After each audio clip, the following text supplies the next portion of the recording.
बिस्मिल्लाहिर्रहमानिर्रहीम। I am Jain and you are watching Techpedia by Jain. तो आज की इस वीडियो में हम ये देखेंगे कि हम किस तरह MS वर्ड यानी कि माइक्रोसॉफ्ट वर्ड, जिसमें हम अपने most of the documents in हमारे असाइनमेंट या डिफरेंट कामों में हम लिख रहे होते हैं, उसमें हम किस तरह इंसर्ट कर सकते हैं इमोजीज़ जो कि हम टेक्स्ट वगैरह में हम नॉर्मली कोई भी अपना रिएक्शंस एक्सप्रेस करने के लिए सेंड कर रहे होते हैं, उसे हम माइक्रोसॉफ्ट वर्ड में अपने किसी भी बात को पॉइंट आउट करने के लिए, उसे डिफरेंट आउट करने के लिए, कोई भी वहाँ रिएक्शन अपना शो करने के लिए वहाँ पर ऐड कर सकते हैं in your MS word. So let's get into laptop and check how it work. Right now मैं यहाँ पर गूगल क्रोम पर हूँ। मैंने एक MS वर्ड का डॉक्यूमेंट ओपन किया हुआ है, आप देख सकते हो, आर्टिफिशियल इंटेलिजेंस के नाम के ऊपर।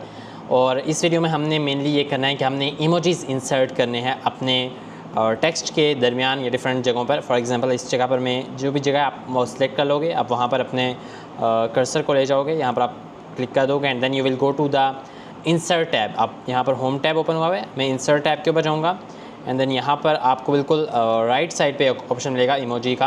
आप इसके ऊपर एरो डाउन के ऊपर क्लिक करोगे और ये इमेजेस आपके पास नॉर्मली यूज़ होते हैं वो मिल जाएंगे आपको। एंड देन आपको अगर इवन के फर्दर क्लासिक इवन आपको जो लेआउट है इसका वो भी इस तरह जो है आप चेंज कर सकते हो।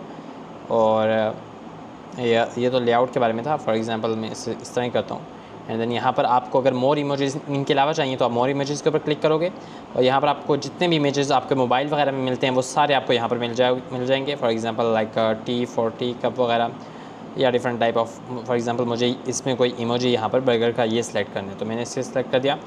ओके, और मैं इससे जितनी दफ़ा टाइप करूँगा उस जगह पर ये टाइप होता जाएगा। ओके, फॉर एग्जांपल अगर मैं इनका साइज़ बड़ा करना चाहूँ, maybe I thinks okay मैं वो कर सकता हूँ, यानी let me try this. Okay, so this how आप इसका जो है वो साइज़ भी इवन के बड़ा कर सकते हो सो दैट वो एक बड़ी पिक्चर की तरह एक लुक लगेगी, just like this. Okay, I hope so you like this tutorial. Thank you for watching and subscribe for such amazing tutorial. If you find this video helpful, don't forget to like, share and subscribe our channel for more such videos. See you in the next video. Thanks for watching.